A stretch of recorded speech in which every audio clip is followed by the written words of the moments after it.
आप देख रहे हैं ज़ीनिया सती। नाज़रीन, हर जंग का एक सियासी बयानिया होता है, जिसकी वजह से जब अमेरिका ने जंग कायम की अफ़गानिस्तान में, तो उन्होंने एक सियासी बयानिया भी कायम किया उस जंग के साथ।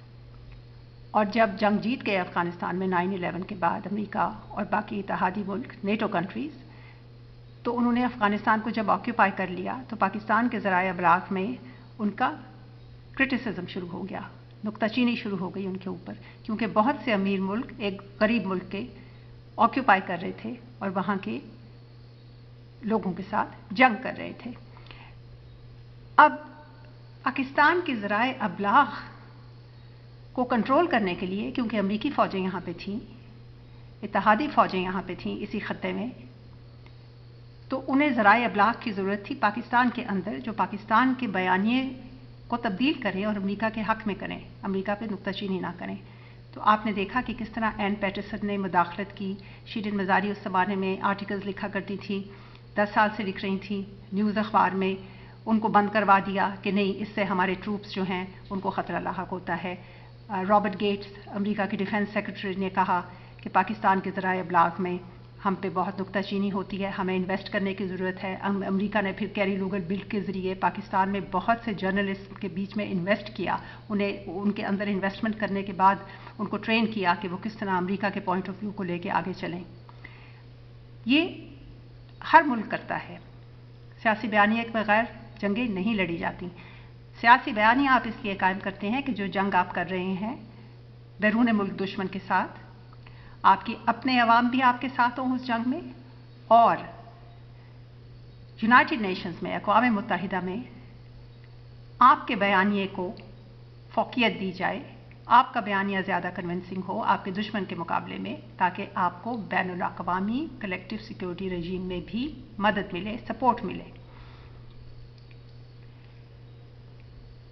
लिहाजा अफवाज हमेशा इसी सियासी बयानिए की छतरी के नीचे अपने आप को महसूस करते हुए जंग में कूदती हैं।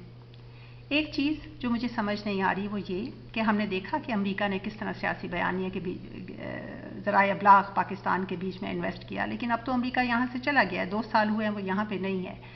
तो जो इन्वेस्टमेंट उन्होंने की थी, मीडिया के वो लोग अब क्या कर रहे हैं? ये तो पाकिस्तान की हुकूमत का काम है कि वो देखे कि वो क्या कर रहे हैं।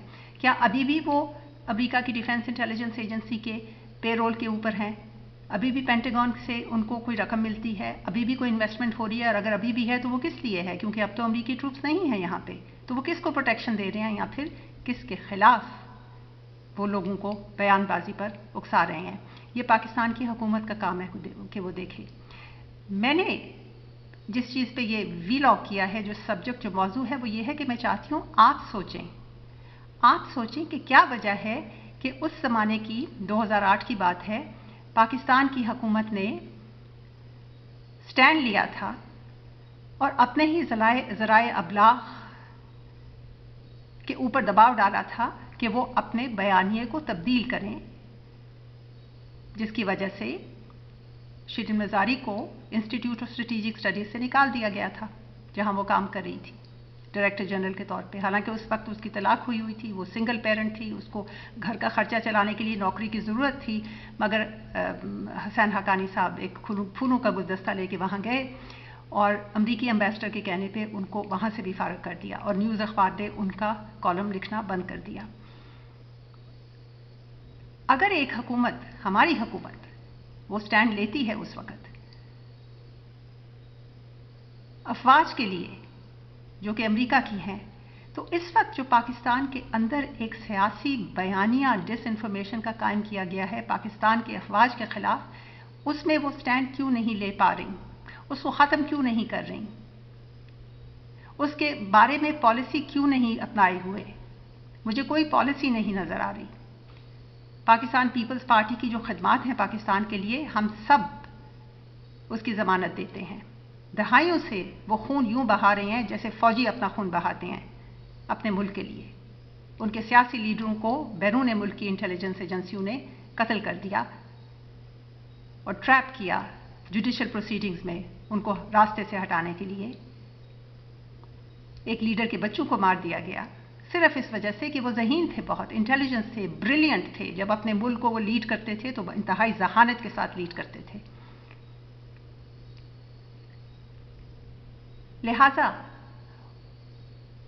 ان کی سیاسی وفاداری اور پیٹریٹزم کے اوپر یہاں سوال نہیں اٹھ رہا. سوال یہ اٹھ رہا ہے کہ اگر وہ ایک سٹینڈ لے سکتے ہیں ایک بیرون ملک افواج کے بارے میں، کیونکہ ہم ایک چھوٹے درجے کے ملک تھے، وہ بہت بڑے بڑے ملک تھے جو اس جنگ میں آئے تھے افغانستان میں، اور انہی سے مدد امداد کی ہمیں ضرورت ہوتی ہے. ہم IMF کے پاس جاتے ہیں، ورلڈ بینک کے پاس جاتے ہیں، اور ورلڈ بینک اور IMF کو ڈونیشن ویسٹرن ممالک ہی دیتے ہیں. 90 سے 95% ڈونیشن ان کی ویسٹرن ممالک سے جاتی ہے. لہٰذا ظاہر ہے پیپلز پارٹی کی حکومت اتنا پنگا نہیں لینا چاہتی تھی کہ بہت زیادہ حالات خراب ہو جائیں. حالانکہ اس سے پہلے پاکستان میں جو افواج کی حکومت تھی انہوں نے یہ پنگا لے رکھا تھا.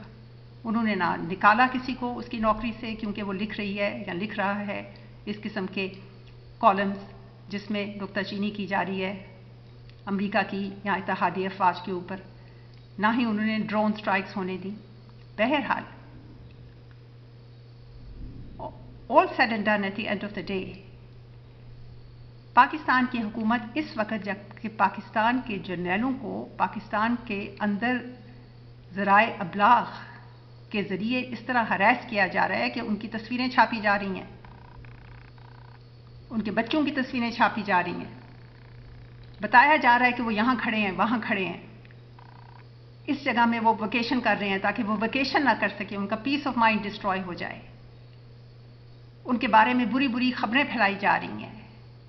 ایک جرنیل کو آپ جج کرتے ہیں on the basis of his performance in combat, ایک جنگ میں اس کا کیا کردار رہا ہے. جنرل باجوہ ہم نے دیکھا کہ کس طرح انہوں نے ہندوستان کا طیارہ مار کرایا، ہندوستان کا پائلٹ پکڑ لیا. اس کے باوجود ہمارے میڈیا کے لوگ کہہ رہے ہیں کہ جنرل باجوہ نے فلانی میٹنگ میں کہا کہ میں نے نہیں کیا، اللہ کی قسم میں نے نہیں کیا، یعنی وہ اللہ کی قسم اٹھا کے کہہ رہے تھے نہیں کیا لیکن میں جانتا ہوں کہ انہوں نے کیا.